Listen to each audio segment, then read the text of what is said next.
तो कैसे हो गाइस, आप लोगों का स्वागत है सेकंड चैप्टर में। सेकंड चैप्टर का नाम है वेरिएबल्स एंड कमेंट्स। ये जो मेगा की लिंक मैंने आपको दी है डिस्क्रिप्शन में, जल्दी से डाउनलोड करो। चैप्टर नंबर 2 का फोल्डर डालो, उसके अंदर पेस्ट कर दो, जैसे कि मैं आप लोगों को करके दिखा रहा हूँ। तो मैंने ऑलरेडी कर दिया है, आप लोगों का टाइम वेस्ट ना हो इसलिए हम तुरंत जल्दी से चैप्टर नंबर 2 पे जाते हैं और समझते हैं कि वेरिएबल का मतलब क्या होता है। ठीक है, तो लेट्स बिगिन। तो शुरू करते हैं गाइस। तो what is variables? Okay, variables are containers for storing data values. In C++, there are different types of variables defined with different keywords. For example, int stores integers, bracket में whole numbers लिखा है मैंने, without decimals, such as 1 to 3 or -1 to 3, ये whole numbers. Okay, double stores floating point numbers with decimals such as 19.99 और -19.99। इसका भी थोड़ा diagram देखेंगे। ठीक है, ये जो INT जॉर्क है, मैंने ये क्यों लिखा है, किसके लिए लिखा है, इस बात को समझते हैं। ये जताती या बताती है कि ये जो INT है वो इंटीजर है, जॉर्क मतलब वेरिएबल है। थोड़ा सा इसको डीप में एक्सप्लेन करने की आपको कोशिश करता हूँ, आप ध्यान से समझिए। तो अभी मैंने आपके लिए एक डायग्राम बनाया है, जैसे कि ये समय है। ठीक है, ये समय क्या है, ये एक वेरिएबल है, आप कोई भी नाम का वेरिएबल चूज़ कर सकते हो। ठीक है, और ये जो 20 है ये उसका डेटा है, मतलब उस जो समय के अंदर आप कुछ भी स्टोर करा सकते हो। तो हमने 20 स्टोर कराया है। ये जो 20 है वो समय के अंदर है, मतलब जब भी तुम समय को कॉल करोगे तो वो 20 आंसर आएगा। और ये INT का मतलब है मेरे भाई, ये इंटीजर। मैं कंपाइलर को बोल रहा हूँ कि मैं जो डेटा स्टोर कर रहा हूँ समय के अंदर वो इंटीजर होनी चाहिए, वरना कुछ नहीं। ठीक है ना। और ऐसे बहुत सारे डेटा टाइप्स है, फ्लोटिंग पॉइंट नंबर्स भी है, फिर चैर भी है। तो मेरी बात को समझो, अभी ये सब डेटा टाइप्स हम अगले वीडियो में देखेंगे। आप इतना समझो कि ये इंटीजर है। INT मतलब मैं जो वेरिएबल ले रहा हूँ, उस वो जो कंटेनर है उसमें जो डाटा मैं स्टोर करूँगा वो मेरा इंटीजर ही होना चाहिए। ये जताती है या बताती है कि इंटीजर ही होना चाहिए। इंटीजर मतलब अब पूछना मत भाई, होल नंबर्स होते हैं इंटीजर। ठीक है, अब भाई जब भी मैं INT समय मतलब INT राकेश, कुछ भी यूज़र ने कुछ भी वेरिएबल ले सकता हूँ और उसके अंदर एक डेटा दे सकता हूँ। और वो डेटा के बाद मैं जब भी सी आउट करके समय कर दूंगा, सी आउट फंक्शन आपको पता है, आउटपुट में प्रिंट करके दे देगा आपको। सी आउट फंक्शन का काम यही है। ठीक है, और जब भी मैं समय को करूँगा तो INT समय के अंदर जो डेटा मैंने स्टोर किया है वो आउटपुट में आ जाएगा। इसको थोड़ा हम प्रैक्टिकल समझते हैं कि ये चीज़ क्या है और कैसे वर्क करती है। भी मैं सबसे पहले यहाँ पे एक फ़ाइल बना लेता हूँ main.cpp, जैसे कि हम बना चुके हैं। अभी सबसे पहले देखो हमें क्या करना है, हमें इनपुट आउटपुट स्ट्रीम को हमारे इसमें लेके आना है, क्योंकि उसकी फंक्शनैलिटी को हमें यूज़ करना है। तो हमें भाई इंक्लूड कर लिया हमने IO stream, input output stream. अब हम क्या करते हैं, उसमें से हमें स्टैंडर्ड नेम स्पेस को यूज़ करना है। ठीक है ना, अब ये तो हमने इंक्लूड कर लिया। अभी हमें स्टैंडर्ड नेम ये करना है। बार बार मैं STD और स्कोप ऑपरेटर का यूज़ करते बैठूँ वो तो बेकार हो जाएगा। तो उससे अच्छा मैं यूजिंग डिक्लेरेशन का यूज़ कर लेता हूँ, यूजिंग नेम स्पेस STD। अब इससे क्या होगा कि मैं कोई भी स्टैंडर्ड नेम स्पेस में से कोई भी फंक्शंस डायरेक्टली अपने प्रोग्राम में यूज़ कर सकता हूँ। अब मैं INT यूज़ करता हूँ क्योंकि मेरे को आउटपुट या ऑपरेटिंग सिस्टम को INT में ही रिटर्न करना है। और मेन यूज़ करता हूँ, ये एंट्री पॉइंट है, आप लोगों को मैंने बताया है।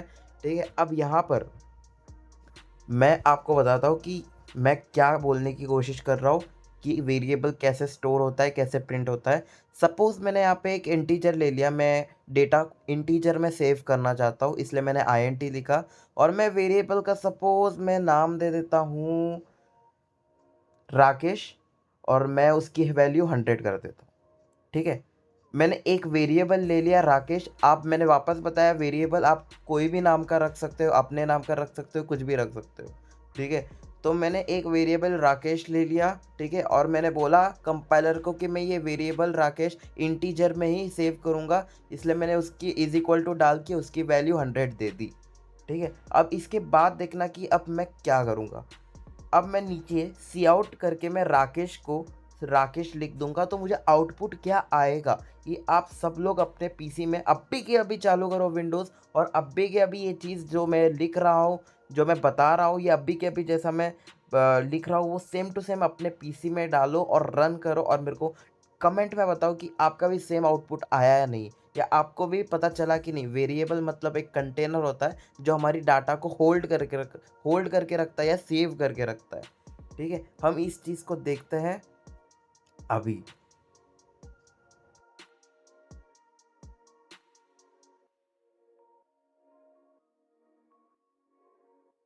तो अभी हमने सी आउट कर लिया है, अब इसका आउटपुट देखते हैं कि क्या आता है। अभी आप देख सकते हो इसका आउटपुट क्या आया है, 100 आ चुका है। तो मैंने आपको बोला था कि जब भी आप कोई वेरिएबल को बुलाओगे या कॉल करोगे या लिखोगे सी आउट के सामने या प्रिंट कराओगे तो राकेश प्रिंट नहीं होगा, उसके अंदर जो डेटा है वो प्रिंट होगा। अब राकेश के अंदर मैंने क्या डेटा स्टोर किया था इंटीजर में, 100, तो 100 प्रिंट हो गया। तो सब लोग अपने अपने पीसी में ये ट्राई करो अभी के अभी, और मुझे बताओ कि आपका भी कोई आउटपुट, कोई भी आप वेरिएबल लिए उसके अंदर कुछ डेटा दियो और उसको आपने सी आउट फंक्शन से कॉल किया और आउटपुट वही डेटा आया या नहीं आया। सब लोग मेरे को कमेंट करके बताओ अभी के अभी। तो आपको पता चल चुका है आईएनटी मतलब एक डेटा टाइप है, इंटीजर वैसे बहुत सारे डेटा टाइप है, वो हम अगले वीडियो में डिस्कस करेंगे। और राकेश कोई भी एक वेरिएबल है जो आप कोई भी ले सकते हो, और उसको हमने एक इंटीजर डेटा दे दिया, जैसे 20, 30, 40 जो भी इंटीजर वैल्यू वो हमने दे दिया।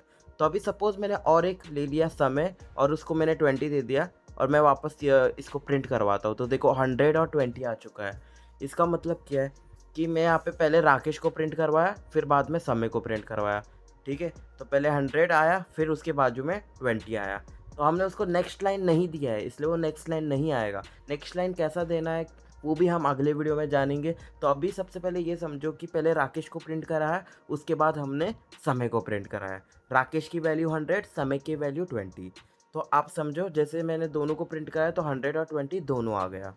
तो आप लोगों को ये टॉपिक क्लियर हो गया होगा कि वेरिएबल कैसे बनाते हैं और उसको वैल्यू कैसे देते हैं, और हमने इसको प्रिंट करके भी देखा।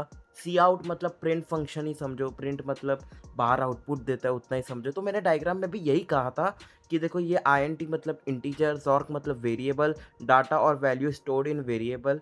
ठीक है, और कॉमा, जो कॉमा रहता है एंड का, ठीक है ना, उसको लगाना मत भूलना आप लोग, ठीक है ना। तो अब हम चलते हैं कमेंट्स के टॉपिक पे।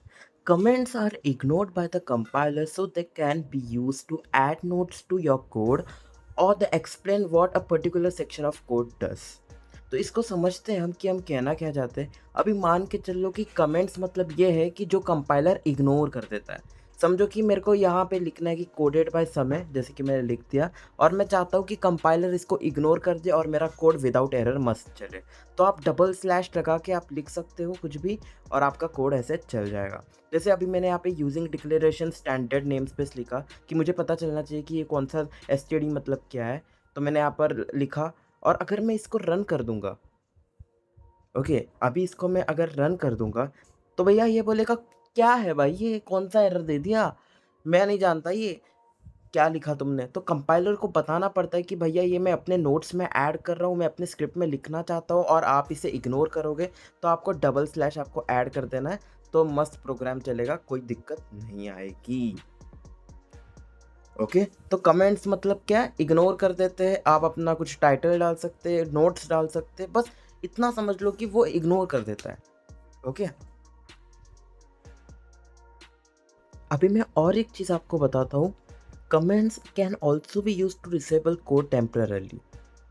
इसका मतलब ये है मेरे भाई कि कुछ कोड है आपको डिसेबल करना है, जैसे कि आपको नहीं चलाना वो कोड। तो यहाँ पर जैसे कि आईएनटी समय है और यहाँ पे सी आउट समय, मेरे को इसे डिसेबल करना है, तो मैं उसके पहले बैक स्लैश लगा दूंगा। बैक स्लैश मतलब कमेंट्स। तो देखो यहाँ पे कमेंट कर दिया मैंने। अब अगर मैं इसको प्ले करूँगा तो बस राजेश ही रन होगा, देखो 100 ही आएगा बस। ओके, इसका मतलब ये है कि मैंने इसको कमेंट कर दिया। अब वो कंपाइलर जब भी देखेगा बोलेगा भैया बैक स्लैश लग चुका है दो डबल, तो अब ये कमेंट है, अब मैं इसको इग्नोर मार रहा हूँ तुरंत। तो आपको सब पता चल ही गया होगा कि आप कैसे कमेंट्स का यूज़ कर सकते हैं। और अब हम ये जानेंगे कमेंट्स के कितने टाइप्स हैं। ओके, कमेंट्स के 2 टाइप है, जैसे आप ये डबल स्लैश यूज़ करते हो वो है एक सिंगल लाइन कमेंट, और अभी हम देखेंगे एक मल्टी लाइन कमेंट्स कैसे यूज़ करते हैं। तो सपोज़ आपको एक लाइन से ज़्यादा आपको लिखना है, ठीक है ना?